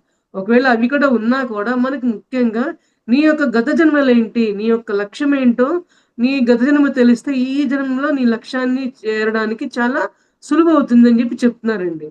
ఎందువల్లంటే ఈ విషయంలో నా అనుభవం నేను చెప్తాను మాస్టర్స్. మా హస్బెండ్ నేను ఆహ్, హ్మ్.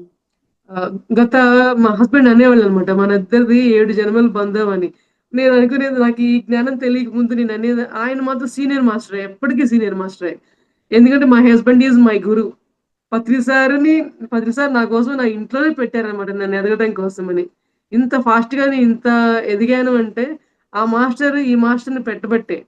సో, ఇక్కడ విషయం ఏంటంటే అంటే నేను అనుకున్నాను సినిమా డైలాగ్ లాగా ఏంటి అని ఫన్‌గా ఉండేదాన్ని. సో, నాకు ధ్యానంలోకి నుంచి వచ్చిన తర్వాత నాకర్థమైంది. ఆయన ఫన్‌గా అంటే అన్నారు కానీ, అది ఫన్ మాత్రమే కాదు ట్రూత్ కూడా. ఎందువల్లంటే గత జన్మల నుంచి గూడా గురు శిష్యుల సంబంధంతో రావడం జరుగుతూ ఉంది మాస్టర్స్. నాకది పరమ గురువులందరూ కూడా ఆశీర్వదిస్తూ మరి ఒక మాస్టరే ఒక భార్యాభర్తల ఒక జీవన గమనాన్ని కొనసాగిస్తూ ఉండగా నిరంతరం మన తల్లిదండ్రులు కూడా మన పక్కనే ఉండరు చూడండి. మన పిల్లలు కూడా మన పక్కనే ఉండరు నిరంతరం. మనకు ఉన్నంతలో మన జన్మలో రాసిపెట్టున్నంత వరకు మన భర్తే మన దగ్గర ఎప్పుడు నిరంతరంగా ఉంటూ మనల్ని తట్టి లేపే విషయంలో కావచ్చు, ఏదైనా విషయంలో కావచ్చు, మనిద్దరమే కలిసి ఉంటున్నాం కదా! సో, ఆ నేపథ్యంలో ఆయన నన్ను ప్రతి విషయంలో తట్టి లేపుతూ ఉండేవాళ్ళనమాట. ఒకవేళ నేను ఒకసారి బ్యాక్ స్టెప్ పడబోతూ ఉంది అని ఆయనకేమైనా అనిపిస్తే, స్టిల్ ఇప్పటికి గూడా మాస్టర్స్ ఇప్పటికి కూడా నన్ను వెంటనే రెక్టిఫై చేస్తారనమాట. సో, అంటే ఆ గురు శిష్య సంబంధం అనేది ఈ జన్మలో నాకు భార్యాభర్తల బంధంగా మార్చి, ఈ జన్మ వరకు నాకు రావడం జరిగిందండి. ఇది నాకు చాలా అద్భుతంగా అనిపిస్తది. ఎందుకంటే మరి ఒక ఫ్యామిలీలో వైఫ్ అండ్ హస్బెండ్ ఇద్దరు ధ్యానంలో లేకపోతే చాలా చాలా సమస్యలొస్తాయండి. అండర్‌స్టాండింగ్‌లో చాలా చాలా ప్రాబ్లమ్స్ వస్తాయన్నమాట. ఎందువల్లంటే ఇప్పుడు నాకు ధ్యానంలో చాలా చాలా ప్రాసెస్‌లుంటాయండి. నాడీ మండల శుద్ధి జరిగేటప్పుడు చాలా చాలా వైబ్రేషన్స్ కావచ్చు, చాలా రకాలు జరుగుతాయన్నమాట. అవి కొంతమందికి గనక అవగాహన లేకపోతే దాని గురించి చాలా మిస్‌అండర్‌స్టాండింగ్స్ వస్తూ ఉంటాయి. సో, నేను ఆ విషయంలో పూర్తిగా నాడీ మండల శుద్ధి జరిగే సమయంలో మా హస్బెండ్‌కి కానీ, మా పిల్లలకి కానీ వాళ్ళకి పూర్తి అవగాహన రావడం వల్ల, ఉండడం వల్ల నన్ను ఏ రోజు గూడా అడ్డంకి చెప్పలేదన్నమాట. సో, నాకు ఇంట్లో వాళ్ళు హెల్ప్ చేయడం గూడా అంతే బాగా హెల్ప్ చేయబట్టి, ఒక్కోసారి నాకు ఇంట్లో వంట పని చేయడానికి కూడా నాకు టైం కుదిరేది కాదు ప్రాసెస్‌ల వల్ల. ఎక్కువగా ధ్యానమని, స్వాధ్యాయమని, ప్రాసెస్‌లని ఎక్కువగా ఈ టైంలో గడిపా వచ్చిన కొత్తల్లో ధ్యానానికి వచ్చిన కొత్తల్లో అన్నమాట. సో, వాళ్ళు నన్నెప్పుడూ డిస్టర్బ్ చేయలేదు. సో, అలా ఉండడం వల్ల ఏంటంటే, నేను ఈ రోజున నా యొక్క అనుభవాలతో కూడిన ఒక జ్ఞానాన్ని అందరికి పంచుతూ రావడం జరిగింది మాస్టర్స్. మరి మరి నా యొక్క జన్మను నేను తెలుసుకోవడం వల్ల, మరి ఈ ఈ రోజున నేను ఎంత ఆహ్, అనుభవ జ్ఞానాన్ని నేను పెంపొందించుకున్నానంటే, నా యొక్క అనుభవం ఇదనమాట. అందువల్లే స్మృతిని ఈ విషయంలో నేను స్మృతి చేసుకున్నాను నా యొక్క గత జన్మల్ని. అందుకే అందరిని గూడా స్మృతి చేసుకోండి అని అని అంటున్నారనమాట. అయితే ఇలా తనను తాను సింహావలోకనం చేసుకోవడం ద్వారా కుటుంబ మరియు వ్యక్తిగత మరి సామాజిక బంధాలు కూడా చక్కగా పరిశుద్ధీకరించుకుంటారు. చక్కగా అర్థం చేసుకుంటారు. ఆ బంధాల్లో ఉన్న ఏదన్నా అవగాహన లోపం ఉన్నా కూడా వెంటనే సరి చేసుకుంటారని చెప్తున్నారండి. మరి ఇలా తను తాను అవగాహన చేసుకోవడం, సింహావలోకనం చేసుకోవడం అంటే అంతరంగ ప్రయాణం చేయడాన్ని సింహావలోకనం అంటారండి. తద్వారా మన కుటుంబంలో ఉన్న సమస్యలు కావచ్చు, వ్యక్తిగతమైన సమస్యలు కావచ్చు, మరి సామాజికంగా కూడా మనం వాళ్ళతో నాకేం అవసరంలే, వీళ్ళతో నాకేం అవసరంలే అని ఎప్పుడూ అనుకోకూడదండి. మనం ఎవరిని కూడా విపరీతంగా అంటుకోనూకూడదు. విపరీతంగా దూరం చేసుకోనూకూడదు. మధ్యస్థంగా ఉండాలి. ప్రాపంచికంగాను మధ్యస్థమే, ఆధ్యాత్మికంగాను మధ్యస్థంగా ఉంటూ ఫుల్‌ఫిల్ చేసుకోవాలి అనే విషయాన్ని మనకు తెలియపరుస్తూ ఉన్నారు మాస్టర్స్. మరి ఈ లోపాలు మనం సరి చేసుకుంటూ ఉంటే మనం నిరంతరం కూడా మనం సాక్షీభూతంగా ఉండగలము. మరి తామరాకు మీద నీటి బొట్టులా ఉండాలి అంటే సాధన చేస్తూ ఉంటేనే అలా ఉండగలం మాస్టర్స్. మరి ఇయన్నీ ప్రయత్నం మనం చేస్తూ ఉంటాం అన్నమాట. ఈ యొక్క చైతన్యాల ద్వారా. ఓకేనండి. మరి ఆరవది మరి పంపబడిన చైతన్యం అంట. ఏం పంపారో చూద్దాం. పరిశుద్ధీకరించబడిన జ్ఞానాన్ని వ్యక్తిలో చేరవేయబడే ఈ చైతన్యాన్ని పంపబడిన చైతన్యం అంటారు. అంటే పరిశుద్ధీకరించిందంటే ఏదైతే మన అంతరంగాన్ని మనం జ్ఞానంతో మనం ఎప్పటికప్పుడు పరిశీలించుకుంటూ ఉంటామో, దాన్ని అంటే మన అంతరంగంలో చేరవేయబడుతుంది కదా! ధ్యానం ద్వారా జ్ఞానము మన అంతరంగంలో నిక్షిప్తమై ఉంటుంది. దాన్నే పంపబడిన జ్ఞానం అని అంటారని చెప్తున్నారనమాట. అయితే ఈ జ్ఞానంతో పాటు మనకి విశ్వశక్తి, విశ్వాసము మనకి కలుగుతూ ఉంటాయి. ఇవన్నీ కలుగుతూ ఉండటం వల్ల మన యొక్క ఆత్మ లక్షణాలను మనమే పెంపొందించుకుంటాం అన్నమాట. మన ఆత్మ లక్షణాలను పెంపొందించుకుంటే, మన ఆత్మజ్ఞానం పొందడం కావచ్చు, మరి బ్రహ్మజ్ఞానాన్ని మనం పొందుతూ ఉండటం వల్ల కావచ్చు, మనం ఏ అడవులకి వెళ్ళకుండా, ఏ కొండ కోనలకి వెళ్ళకుండా, గృహస్థ జీవనంలో ఉంటూనే ఈ యొక్క జ్ఞానాన్ని మనం పొందగలుగుతున్నామంటే మరి భద్రసారి ఎప్పుడు అంటారు 500, 600 జన్మలు దాటుకుంటూ వచ్చినోళ్ళు మాత్రమే ఈ యొక్క ధ్యానంలో నిలబడగలరు. మరి అని అన్నారంటే ఆషామాషిగా అన్నారా మాస్టర్స్? అందువల్ల మన ప్రయత్నం సారన్న యొక్క మాటల్ని మనం ఎప్పుడూ కూడా సార్థకం చేసుకుంటూ, మన యొక్క జీవితాల్ని మనందరం కూడా మరి పరిశుద్ధీకరించుకుందాము. Okay masters. మరి ఖడ్గధారణ చైతన్యం అన్నమాట. ఏడవ చైతన్యం. ఖడ్గధారణ చైతన్యంలో కూడా మరి సాధకుడు దీంట్లో కూడా 3 స్థాయిల్లో ఉంటారట. చూద్దాం మాస్టర్స్. మరి రెండవ స్థితిలో సాధకుడు ఉన్నత చైతన్య అస్తిత్వాన్ని కాపాడుకోవడం కోసం తన యొక్క ఖడ్గధారణ చైతన్యం ఉపయోగిస్తాడు. ఖడ్గధారణ చైతన్యం అంటే ఏంటంటే ధ్యానము. ధ్యాన చైతన్యాన్ని మనం ధ్యానాన్ని ఖడ్గంగా ఉపయోగించి మన యొక్క కర్మల్ని ఖండించుకోవాలి అని చెప్తున్నారండి. ఇక్కడ మనం ఖడ్గాన్ని ధ్యానంతో కంపేర్ చేసి చెప్పారు మాస్టర్స్. అంటే చూడండి ధ్యానానికి ఎంతటి శక్తి ఉందో చూడండి. ఖడ్గధారణ చైతన్యం అంటే మన యొక్క ధ్యాన చైతన్యాల ద్వారా ధ్యానం అనే ఖడ్గాన్ని తీసుకోవడం ద్వారా ఆ యొక్క ఖడ్గాంతో మనం అన్నిటిని ఛేదించుకొని రావడం వల్లనే మనం ముందడుగులు వేయగలము. దీన్నే ఖడ్గధారణ చైతన్యము అని అంటారు. మరి మూడవ స్థితిలో సాధకుడు సంపూర్ణ చైతన్య ఎరుక స్థితిలో ఉంటారంట. మరి ఖడ్గధారణ చైతన్యంతో పాటుగా ఆత్మోన్నతిని వినియోగించడం కూడా మొదలు పెడతాడు. అంటే ఖడ్గధారణ అంటే మన యొక్క ఆలోచనలు కావచ్చు, సరికానివి ఏవైనా ఉంటే ధ్యానం అనే ఖడ్గంతో ఛేదించుకున్న తర్వాత అప్పుడు మనకు ఆత్మోన్నత స్థితి వస్తుంది. మన ఆత్మ పరిణామ క్రమంలో ఇవన్నీ గూడా ఈ చైతన్యంలో ఉన్న ఎరుకలన్నీ గూడా మనం పొందుతూ రావడం అనేది జరుగుతూ ఉంటుంది అని అంటున్నారండి. ఖడ్గధారణ చైతన్యం అనేది మనకు అంతటి ప్రాధాన్యత చూపిస్తుంది. ఆత్మ పరిణామ క్రమంలో. ఓకేనండి. మరి పరిశోధన, అధికారము, మానసిక శక్తి, మార్గదర్శకులు, ఒప్పుకోలు, చట్టం ద్వారా ధర్మం మరి మార్గదర్శకులు పలికిన ఈ అధికమైన మాటలతో మనందరం కూడా చైతన్యపరుస్తూ మనల్ని మనమే చైతన్యపరుచుకుంటూ ఉంటామంట. ఈ యొక్క విషయాల గురించి. అంటే ఆత్మల నుంచి వచ్చే సందేశాలు గూడా మనం పొందుతూ ఉంటాము. అంటే ధ్యానం ద్వారా మనం ఆహ్, ఆహ్, ప్రాపంచిక విషయాలు తెలుసుకుంటూ, ధ్యానంలో ఉన్న సరికానియన్ని తొలగించుకుంటూ, మన అంతరంగ సందేశాల్ని మనం ధ్యానంలో కూర్చున్నప్పుడు మన అంతరంగ సందేశాలకి మనకి ఇందాక మనం చెప్పుకున్నాం గదా మాస్టర్. మన అంతరంగం నుంచి మనకి ఏం చేయాలి? ఇప్పుడేంటి మనం తీసుకున్న స్టెప్ ఏంటి? అనే విషయం మన అంతరంగం ద్వారా మనం తెలుసుకోగలిగే ఆ యొక్క చైతన్య స్థితిలో మనం ముందడుగులు వేస్తామని చెప్తున్నారండి. మరి ఎనిమిదవది ఏందో చూద్దామండి. శక్తితో నింపబడిన చైతన్యము అన్నారు. ఏ శక్తి ఇందులో నింపబడింది అంటే, ఈ స్థితిలో సాధకుడు నిర్భయత్వము, అంకిత భావము, మరి సమర్పణ భావంతో ఈ యొక్క శక్తులతో శిఖరాగ్రాగాన్ని ఎక్కుతాయి. అంటే ఎవరెస్ట్ శిఖరం ఎక్కులాగా ఎక్కినట్లుగా సమానం అని చెప్తున్నారనమాట. చూడండి నిర్భయత్వం అంటే భయపడకుండా, దేనికి కూడా భయపడకుండా, మరి దేనికి అంటే ఎవరెవరికి వచ్చిన యొక్క పరిస్థితులు ఏవైనా కావచ్చు. ముందు నువ్వు దేనికి భయపడొద్దు. భయపడకుండా వాళ్ళేమంటారో, వీళ్ళేమన్నా అనుకుంటారేమో, మరి అని చాలా చాలా భయాలతోటే కొన్ని కొన్ని రకాల విషయాలు మనం వెనక్కి జంకుతూ ఉంటామనమాట. ముందడుగులేయడానికి అంటే అమ్మో! అది చేస్తే భయం, ఇది చేస్తే భయం, ఏమైపోతుందో అనే యొక్క భయం లేకుండా నిర్భయత్వంగా మీరు ఎదగండి అంటున్నారు. మరి అంకితా భావంతో ఏ పనులైనా సరే సమర్పణ భావంతో చేయండి. అంకితా భావం అన్నా, సమర్పణ భావం అన్నా ఒకటే మాస్టర్స్. అంటే నీలో ఎటువంటి నేను అనే భావన లేకుండా చెయ్యండి అని అర్థం అనమాట. అంటే నేను చేశాను, నా వల్లనే జరిగింది, నేను కాబట్టి అంత చేయగలిగాను, ఇంకొకళ్ళ వల్లైతే కాదు అని ఎవరికి వాళ్ళు గొప్పతనం చెప్పుకునే విధానంగా కాకుండా సమర్పణ భావంతో సింహావలోకనం చేసుకోండి అని చెప్తున్నారనమాట. ఓకే అండి. అదే అంతకు మించిన శక్తే లేదు.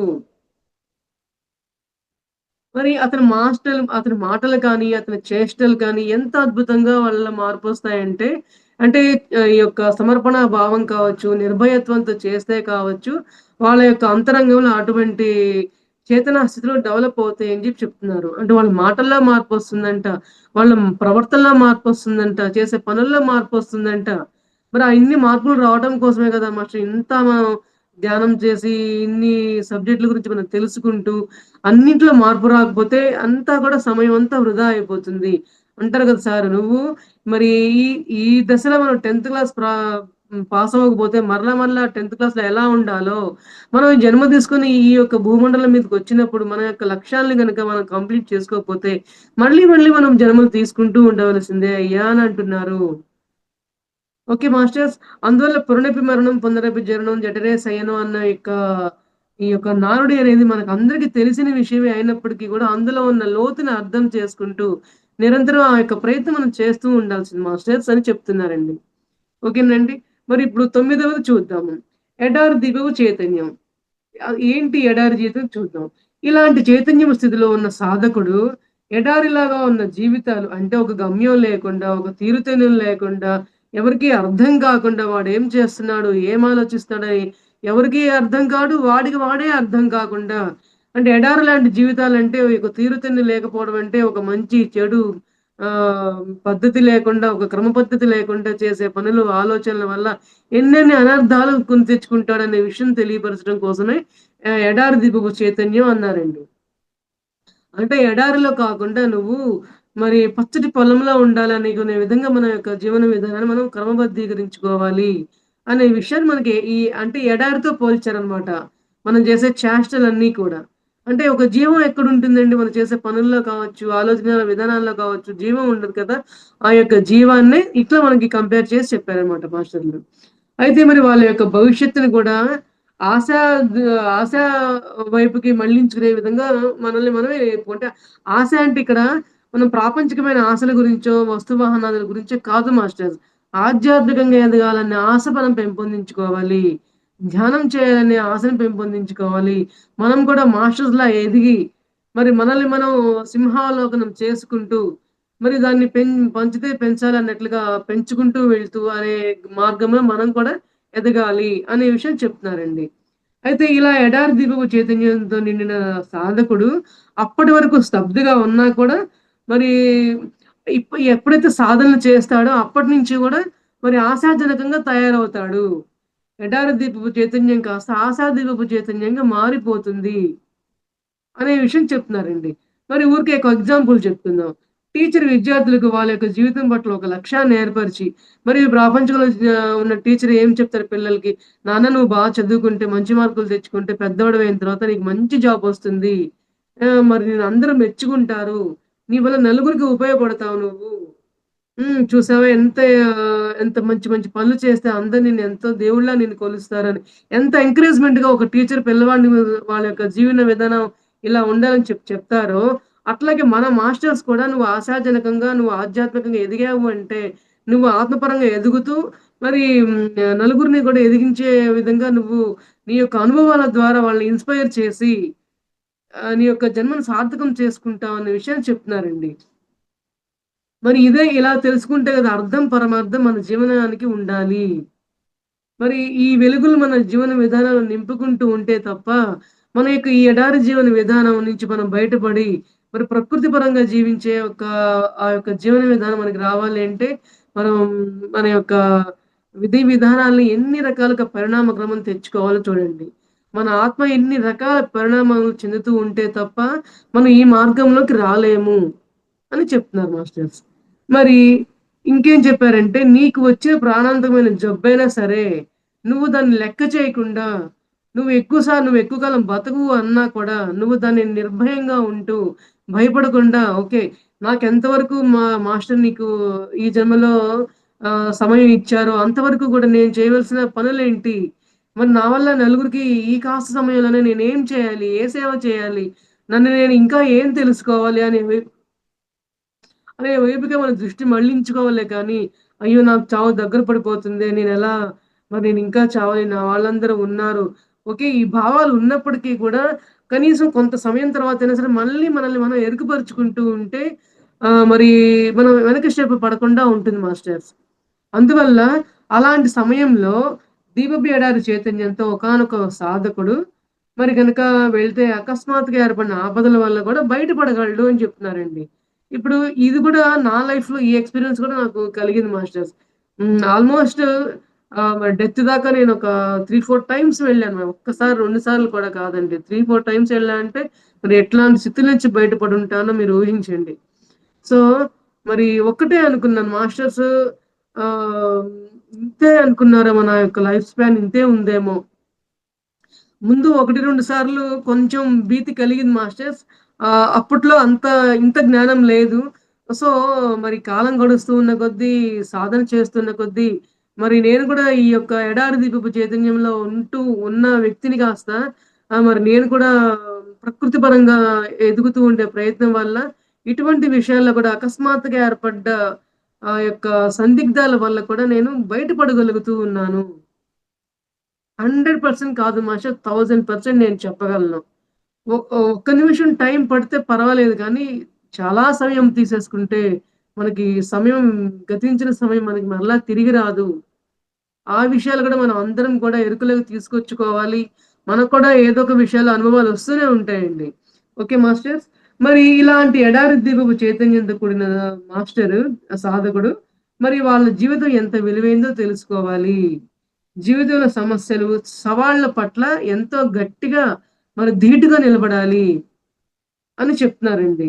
మరి అట్లా మనకు మనం అవగాహన చేసుకుంటూ, మన తోటి వాళ్ళని గూడా అవగాహన పరుస్తూ ఉండాలని చెప్తున్నారండి. ఇప్పటిదాకా మనం ఇవన్నీ కూడా ఈ యొక్క చైతన్యాలన్నిటిని గూడా మనల్ని మనం ఎరుకతో పెట్టుకుంటూ, మనల్ని మనం ఎరుకలోకి తీసుకొచ్చుకుంటూ నిరంతరం మరి మన తోటి వారిని గూడా తీసుకురా అనే ప్రయత్నమే ఎన్నో రకాలైన మరి సలహాల రూపంలో మాస్టర్స్ మనకు అందించారండి ఈ జ్ఞానం అనేది.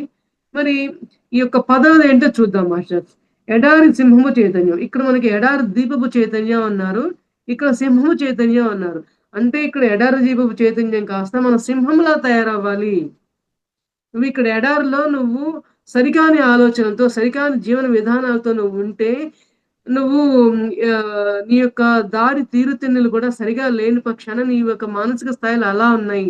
కానీ ఇప్పుడు నువ్వు ఎడారిలో సింహంలా జీవిస్తే నువ్వు దేనికి కూడా జంకవు. ఏ పరిస్థితి కూడా నిన్ను దాటుకుంటూ వెళ్ళిపోతుంది. ఒక సింహంలా నువ్వు జీవించు. సింహం అన్నది అంటే మనం సింహం వస్తే సింహంలా అనుకుంటాం. ఒక ఫిజికల్‌గా మనం ఊహించుకుంటాం మాస్టర్. అంటే మనం తీసుకోవాల్సింది ఆ యొక్క సింహంలో ఉన్న ఆ శక్తియుక్తులు మనలో రావాలి. మన అంతరంగంలో రావాలి. మరి శక్తి, భద్రత, నిబ్బరము, విజయము, ధైర్యము, మరి నిర్భయత్వం, వెంటాడే తత్వం నుంచి అన్నిటిని గూడా మనము తెచ్చుకుంటే, మనం కూడా సింహంలాగా జీవించగలము అని చెప్తున్నారండి.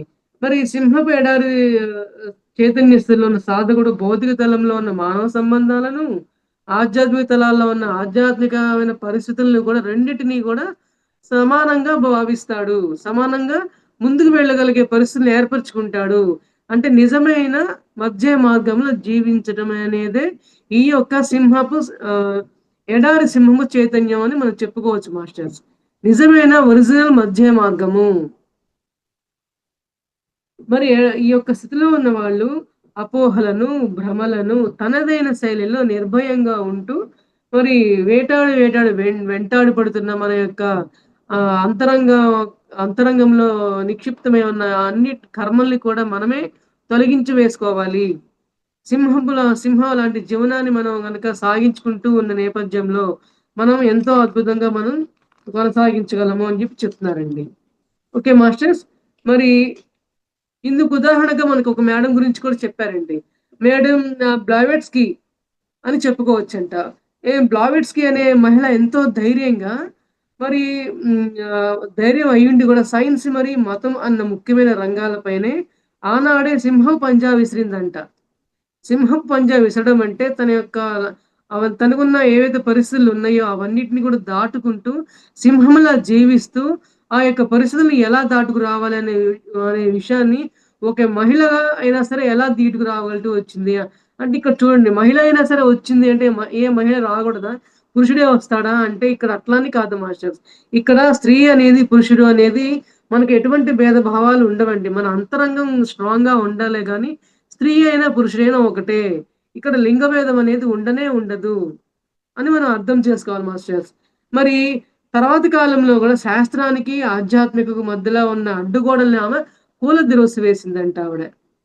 అంటే చూడండి ఈవిడ మరి ఈ చైతన్యపు ఎరుకలన్నిటిని గూడా అన్నిటిని దాటవేసింది కాబట్టే, ఆవిడని ఒక ఎగ్జాంపుల్‌గా మనకి ఈరోజు మనం తీసుకున్నాము అంటే, మరి మనమందరం కూడా ఆవిడని ఎగ్జాంపుల్‌గా తీసుకొని మనం కూడా ఇట్లా ఒక సింహంలాగా జీవితాన్ని ఆమెలాగా మనం గూడా కొనసాగించాలనే దానికి మనకి ఎగ్జాంపుల్‌గా ఇవ్వడం జరిగింది మాస్టర్స్. అంతే గదా! మరి సింహం చైతన్యం కలిగిన సాధకులు కళలు మరియు ప్రకృతారాధనలో రంగాల్లో చాలా ప్రతిభ కనిపిస్తూ ఉంటారంట. అంటే మన ప్రతి రంగంలో అండి. ఆడవారు లేదు, మగవారు లేదు. ఈ రోజున ప్రతి ఒక్క రంగంలోనూ అందరూ రాణిస్తూ ఉన్నారంటే, అందరూ కూడా సింహాల్లా జీవించే ఒక జీవన శైలిని అలవాటు చేసుకున్నారు. ప్రాపంచిక జీవితంలో వాళ్ళున్నారా? ఆధ్యాత్మికులు ఉన్నారా? అంటే ఎవరెవరి కర్మానుసారం వారు కూడా ఉండేవాళ్ళు ఉన్నారు మాస్టర్స్. కానీ మనం ఏంటంటే ఇంకొంచెం వారికంటే కూడా ధ్యాన సాధనలు తెలిసిన వారము. మరి రకరకాల పరిజ్ఞానం మనం తెలుసుకుంటూ ఉన్నాం గాబట్టి, మనం అడ్డుగోడలను ఇంకా తొలగించుకునే ప్రయత్నం చేయాలి అని మనకు తెలియపరుస్తున్నారు. ఓకేనా మాస్టర్స్? మరి ఇవన్నిటిని గూడా మనం ఇక చివరికి మనం ఏం తెలుసుకోవాలంటే, మరి ఒకానొక సందర్భంలో ఏంటో చెప్తున్నారు. ఒక చిన్న మాటలో చూద్దామండి. ఎవరైతే భయము, పాప భీతి, కర్మలు అంటూ దుఃఖంతో నిండిన ప్రజలను కనుసన్నల్లో ఉంచుకుంటూ, వారిని ఉద్ధరిస్తాను అని మాయమాటలు చెప్తూ, వారిని చుట్టూ తిప్పుకుంటూ ఉంటాడో, అటువంటి వారిని అందరిని గూడా మనం సమూలంగా మనం దాటుకుంటూ వెళ్ళిపోవాలి. ఆ యొక్క నిర్భయత్వాన్ని మనలో నింపుకోవాలి. ఆ యొక్క సింహం తత్వాన్ని మనలో నింపుకోవాలి. ఆ భయాందోళనని మనకు మనమే తీసేసుకోవాలి. అనే విషయాన్ని మనం ఈ యొక్క చైతన్యాల ద్వారా ఎరుకలో తెచ్చుకుంటూ, నిరంతరం మనకు వచ్చే యొక్క వాటిని అన్నిటిని గూడా ధ్యానం అనే ఖడ్గంతో ఛేదించుకుంటూ, మరి సింహము చైతన్యం ఎడారిలాగా మన యొక్క జీవనాన్ని సరిజేసుకుంటూ, మరి ముందడుగులు వేస్తూ ఉండాలి మాస్టర్స్. మరి మనమందరం గూడా ఆ మార్గంలో ఉందాము అని చెప్పి నేను ఆశిస్తున్నాను. మరి నా యొక్క జ్ఞానాన్ని పంచుకునే అవకాశం ఇచ్చిన మహోదర ఫౌండేషన్ రంగనాథ్ సార్‌కి, లలితా మేడం గారికి, మరి జూమ్‌లో పార్టిసిపేట్ అయ్యే మాస్టర్లందరికీ గూడా ఆత్మపూర్వక ప్రణామాలు తెలియపరుచుకున్నాను masters. Thank you so much.